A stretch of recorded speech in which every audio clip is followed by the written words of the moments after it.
Good evening, I'm Klaudia Czerwińska and you're watching World News Tonight, coming to you live from Warsaw.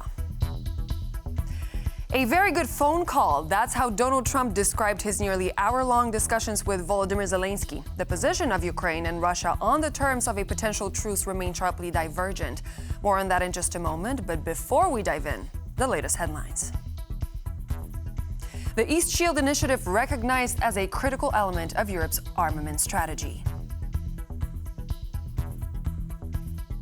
Istanbul's mayor arrested. Turkish President Recep Tayyip Erdoğan strikes down his biggest rival. Migrants transferred from Germany to Poland. TVP World team visits the Brandenburg Center. We are very much on track, said U.S. President Donald Trump after holding an hour-long call with his Ukrainian counterpart Volodymyr Zelenskyy on Wednesday. Precise details of the conversation are not known. However, the U.S. leader remained optimistic about the outcome, and President Zelenskyy thanked him for his leadership in the ceasefire talks. The call came as Vladimir Putin undermined his sincerity regarding upholding any form of ceasefire he previously endorsed. Sasha Farbach has more on the story. President Trump, what's your message to Vladimir? The last time President Zelenskyy met President Donald Trump at the White House, tensions quickly flared. You're gambling with World War III. Fast forward to today, an hour-long call between the two leaders aimed at securing a long-awaited ceasefire, which Trump insists is on track. However, just 24 hours later, the situation tells a different story. Following a call between Putin and Trump, Moscow seems to have agreed to a much narrower version of the ceasefire, complicating hopes for peace. The two leaders also agreed on a partial ceasefire against energy. Technical teams will meet in Saudi Arabia in the coming days to discuss broadening the ceasefire to the Black Sea on the way to a full ceasefire. They agreed this could be the first step toward the full end of the war and ensuring security. Even this night, after Putin's talk with President Trump, when Putin allegedly said he had given the order to stop strikes on the Ukrainian energy targets, 150 drones hit energy infrastructure, transport, unfortunately 2 hospitals. Putin's words are very different from reality. The fragile pause, which was supposed to bring a temporary end to the fighting, barely had a chance to take hold before it unraveled. Both Moscow and Kyiv accused each other of violating the very spirit of the truce, with tensions reigniting almost immediately. Strikes by Russian forces both in Kyiv and Sumy followed, with Ukrainians retaliating and striking Russian energy depots. What was meant to be a brief moment of relief has already become another flashpoint in the conflict. The road to even 30-day ceasefire would be, we realized that it would not be short and easy, because Putin is ready for any move on this road of peace only on his terms. The call comes after Tuesday's 90-minute conversation between Trump and Putin. The Kremlin suggested a 30-day pause on energy attacks and a prisoner swap. Both sides also agreed to meet again in Saudi Arabia later this week to continue talks on a broader ceasefire. However, Putin's expectations are seen as overly ambitious, with several Ukrainian politicians telling TVP World that they consider them impossible to accept. We see, and I think the whole Europe see, that Putin's vision of peace is capitulation of Ukraine. This is his final goal, and also the capitulation of the West. Despite Vladimir Putin's strategic maneuvering and his insistence that what he claims as the root causes of the war must be addressed in any ceasefire, as well as a demand for halting U.S. and European weapons and intelligence support, Berlin and Paris are firmly united in their backing of Ukraine.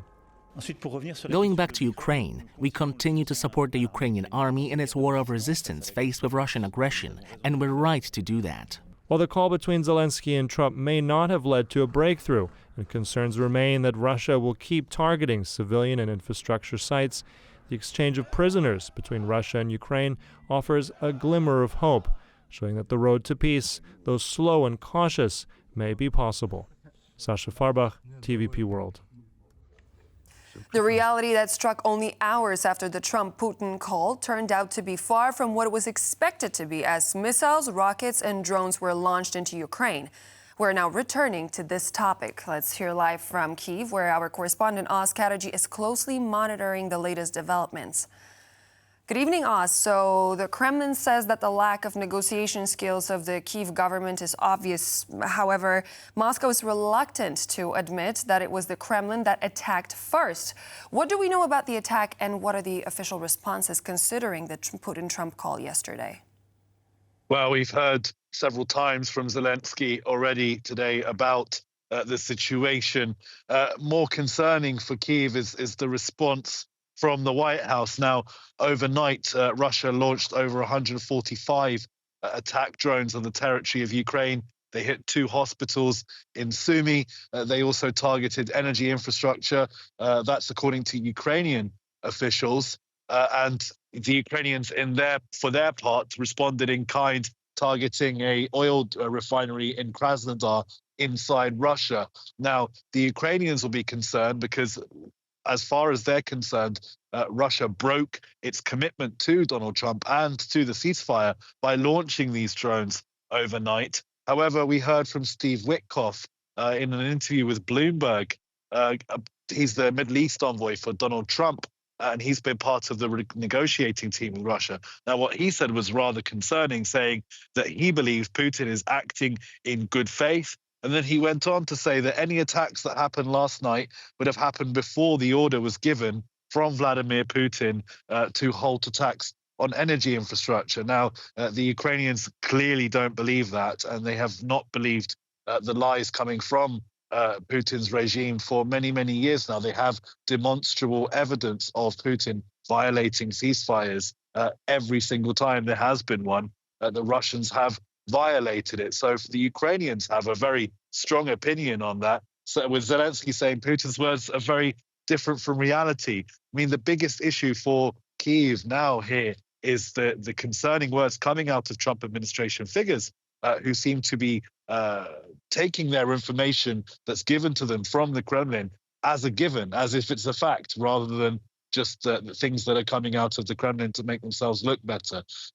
Ultimately, this temporary energy ceasefire, we're going to find out tonight, tomorrow, over the course of the next few days, what the situation is. Putin can only try I only called the ceasefire 10 minutes ago, we didn't know about these drones trick once.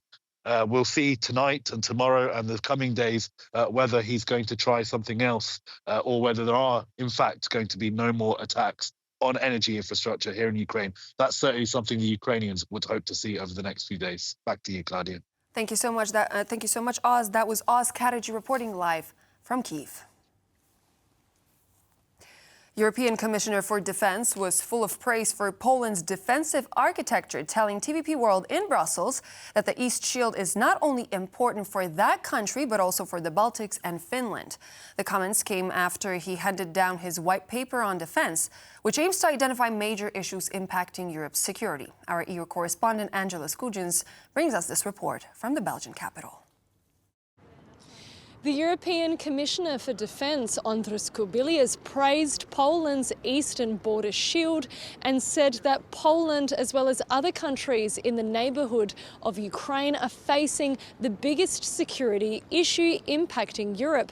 This is Russian aggression. Now, the comments came outside the Berlaymont, where I'm reporting from, following a press conference where that leader handed down his white paper on defence. Now, for the past 100 days, that official has been travelling across the EU, speaking to stakeholders about their biggest issues facing the security architecture. He laid it all bare in a 27-page report which identifies 7 major pillars that need to be addressed. This includes regulatory red tape to meeting industry needs. But the report also included a spotlight to Poland's Eastern Shield. Now, that commissioner said in his report that this was a noteworthy project. We asked him about this outside the European Commission. Let's take a listen to what he had to say. The white paper speaks about so-called defense projects of common European interest. And among them, there is clear language about so-called northeastern border shield. So we shall develop further, this project as an option for member states to agree, perhaps in June during EUCO. But this is one of those, very important strategic projects, which is important, of course, for Poland, but also for Baltic states, for Finland, for other countries which are bordering with aggressive Russia. Now, the white paper on defence is meant to complement the European Union's €800 billion push to rearm the bloc. Now, the European Commission is behind this proposal. The major instrument there is a €150 billion investment package. But we heard today that major manufacturing heavy hitters such as the UK, the US and Turkey are not allowed to participate as part of the program. We also know that all member states are invited to trigger their national escape clauses. And let's take a listen to what the EU's top foreign policy boss had to say regarding this. The international order is undergoing changes of a magnitude not seen since 1945.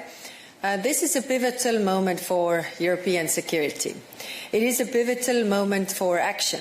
Yes, that the needs of additional funding are massive. The proposals we have adopted today are also essential. But for all the important discussions needed on increasing defence spending, the value we add by working together is priceless. Now, the Rearm Europe plan, as well as the white paper on defence, should be music to the ears of the Secretary-General, Mark Rutte, of NATO. Now, that leader for months has been calling on those NATO allies to meet that 2% funding benchmark as part of the NATO agreement. We're expecting that number to scale up, and we now know that by the EU announcing these policy instruments, that those alliance members will be more likely to do so. Angela Scoogens from Brussels for TVP World. As the U.S. is gradually drifting away from its longtime Western allies under Donald Trump's administration, a lot of concern has been raised on the subject of the U.S.'s future in the North Atlantic Treaty Alliance. And as the new administration is looking to cut costs, one of the areas in question is NATO structures. Is the U.S. going to give up its post as the NATO Supreme Allied Commander? TVP World's defense correspondent Marek Steele might have an answer to this question. The U.S. Department of Defense is exploring cost-cutting measures. One area under review could be the country's involvement in NATO structures. Trump administration considers giving up NATO command that has been exclusively American since Eisenhower. NBC reports that this would mean relinquishing the position of NATO's Supreme Allied Commander in Europe. SACEUR is the most important military post in NATO. And, there was a traditional distribution of roles between the US and the European NATO members. And the US always had the Supreme Allied Commander Europe, SACEUR, was always an American.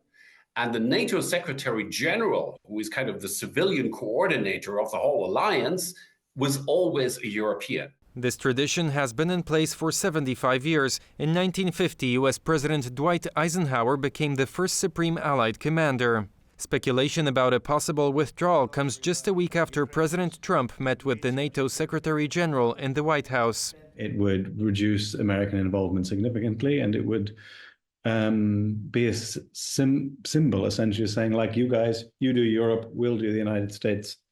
We'll do the Western Hemisphere. It's a symbol of retrenchment and isolation. Since taking office, Donald Trump has pressured European leaders to take on more responsibility for their own security. His administration has also reduced funding for U.S. projects abroad. It somehow fits into the wider context of DOGE, the Department of Government Efficiency, headed by Elon Musk, who wants to cut all kinds of personnel in the U.S. government, in the federal administration, and certainly also in international organizations. Experts are concerned that abandoning the Supreme Allied Commander post could signal the first step towards a U.S. withdrawal from NATO. It could be such a step. I mean, as with anything in the Trump administration, people leak stories. They don't necessarily form part of a full policy process, but we can see there are people in the administration thinking on these lines. As tensions within NATO rise over the U.S.'s approach to its allies, some NATO members are reconsidering their armaments deals made with the United States. Countries like Canada and Portugal indicated they may walk away from deals for U.S. F-35 fighter jets, opening an opportunity for France.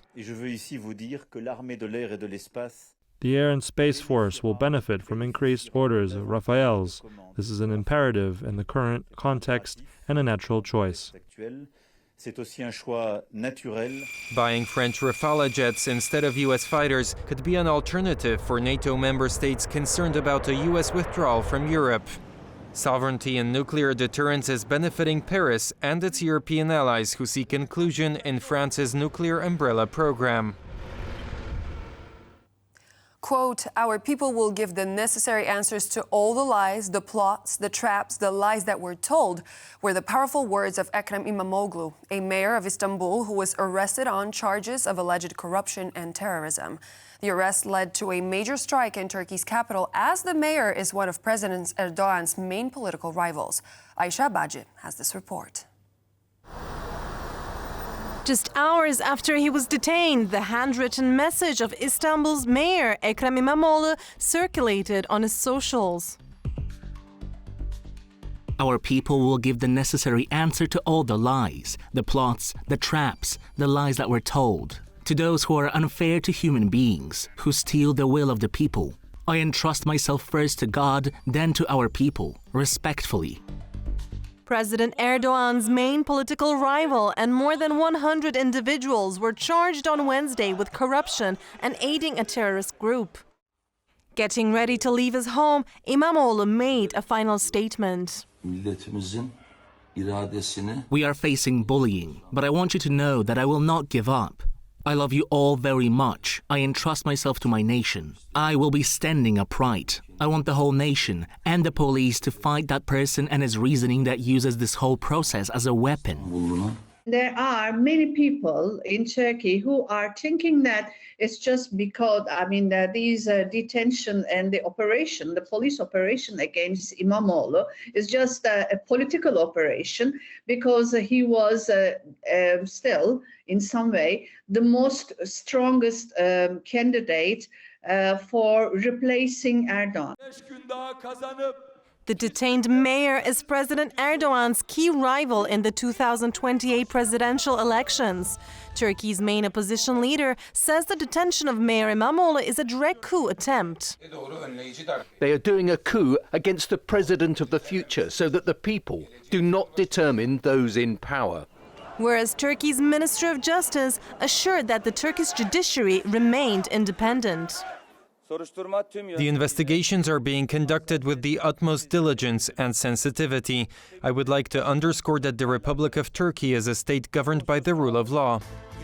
The Istanbul mayor was expecting to be tapped as his party's presidential nominee on Sunday. Just one day before his detention, his university diploma has been cancelled on the grounds that he changed his university. 35 years later, Istanbul University decided that this transfer was unlawful, so his diploma was cancelled. According to Turkish constitution, if you are not a university graduated, you cannot run for the presidency. Following the operation against İmamoğlu, Turkey's currency, the lira, lost significant value and all public gatherings were banned. Even so, crowds gathered in front of Istanbul's main police headquarters where İmamoğlu was taken, chanting anti-government slogans.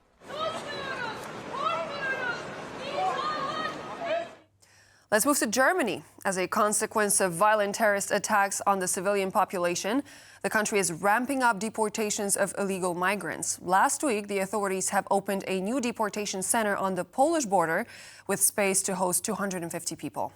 The transfers to Poland are to begin in the coming weeks. Ovidiusz Nicieja reports. I am right at Germany's border with Poland in the city of Eisenhüttenstadt. It's here that Germany has opened a center for asylum seekers who are to be sent to Poland.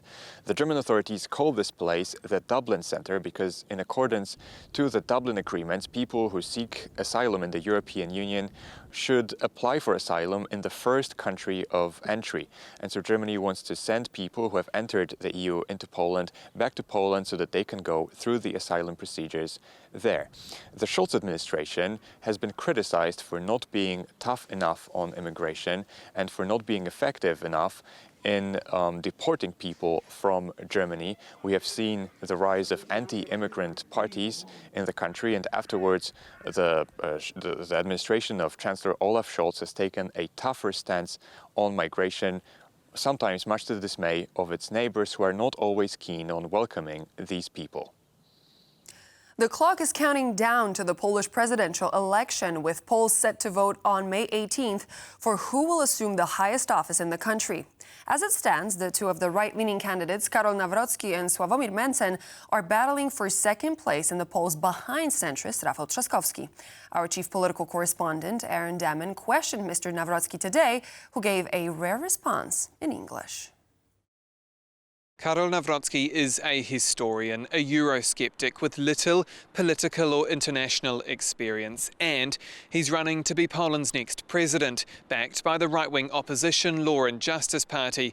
But Nawrocki has been struggling to get a foothold in the polls, instead finding himself battling it out for second place. So I put that to him. Does he still back himself for the top job? May I ask a quick question in English? How do you feel that your campaign is going, and are you confident that you will be the next president of Poland? I'm fully confident, and my campaign is going very well.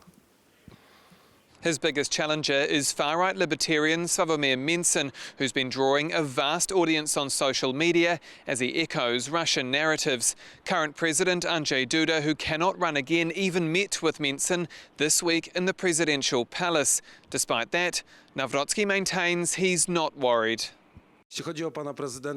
I would like to thank Mr. President Duda for saying publicly that he will cast his vote for me, and I am the candidate with whom the president is closest. We meet on a regular basis and during official ceremonies. And when it comes to any fears, I don't have them. So why is second place so important? Centrist frontrunner and Warsaw Mayor Rafał Trzaskowski, he's currently well ahead. But if he does not get over 50% in the first round on May 18, it will all go to a final runoff on the 1st of June. And that final runoff, he will likely face either Nawrocki or Mencen. That means the race for number 2 is a race for political survival in this presidential election. Aaron Darman, TVP World. As the world is closely watching the ceasefire negotiations unfold, the echoes of Tuesday's call between Donald Trump and Vladimir Putin remain. Russia persists in its refusal to make any concessions to accommodate any terms of the ceasefire, and it's seen as a sign of victory in Russia.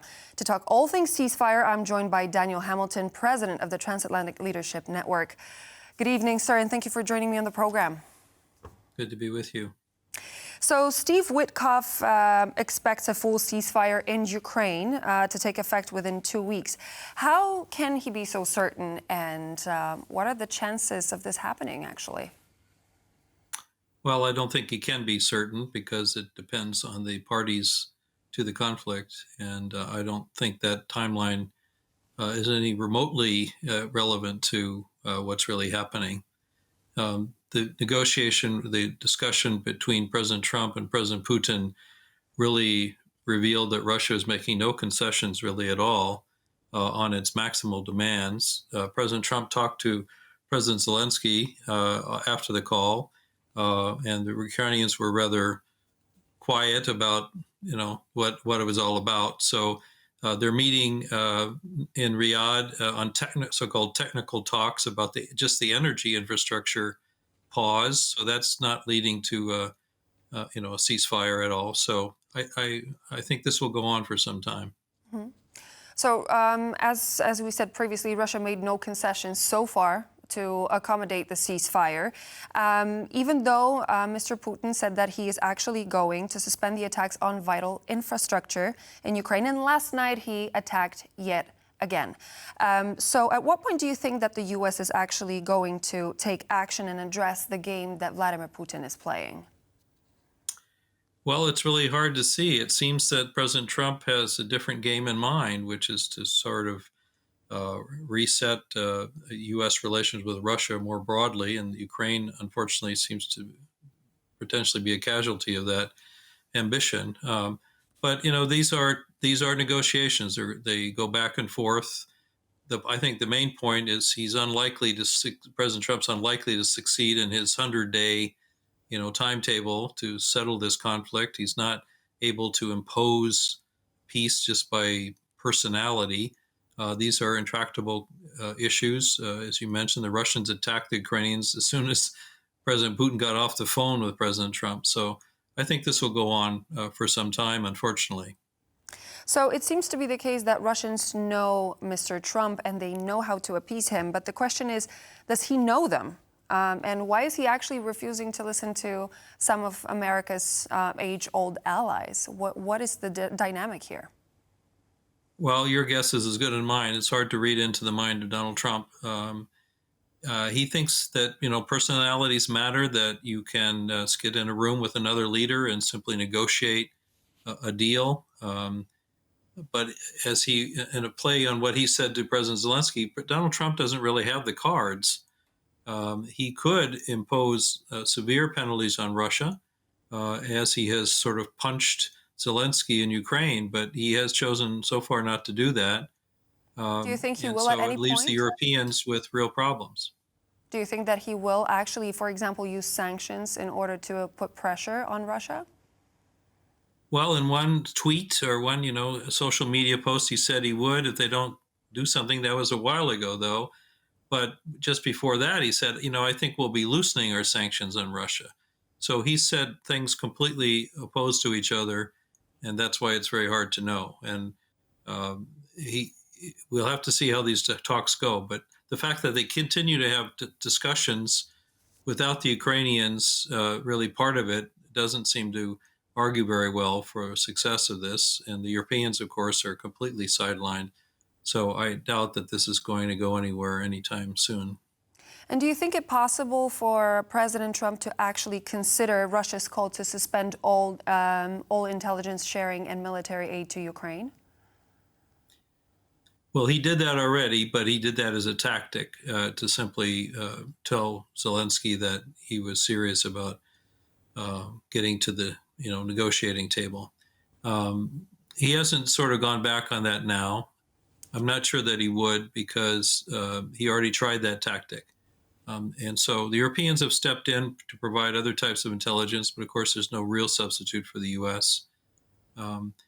So it's one of the quivers in his arrow as he tries to force both sides to the table. But his quiver seems to be empty when it comes to Putin.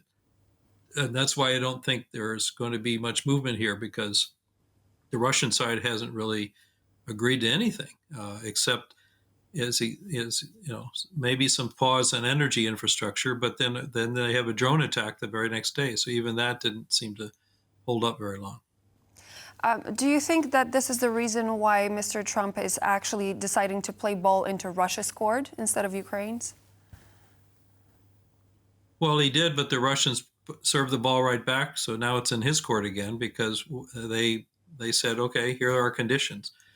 This is an old Soviet tactic. You play along, you stall for time. Putin thinks he's doing well on the ground right now. He wants to evict the Ukrainians from Russian territory so they don't have that card to play. And so, the longer this goes on in his mind, with the Ukrainians disoriented, the Americans unreliable, and the Europeans still having meetings, he thinks he can get a better advantage, in the war itself. And I think that's part of the play here. It seems to be that Washington these days seems to pay a lot of attention to the proverb, pardon me, keep your friends close, but your enemies closer. This seems to be the case taking place with Russia, sort of leaving, for example, the European allies behind. How do you think this is going to benefit the U.S.?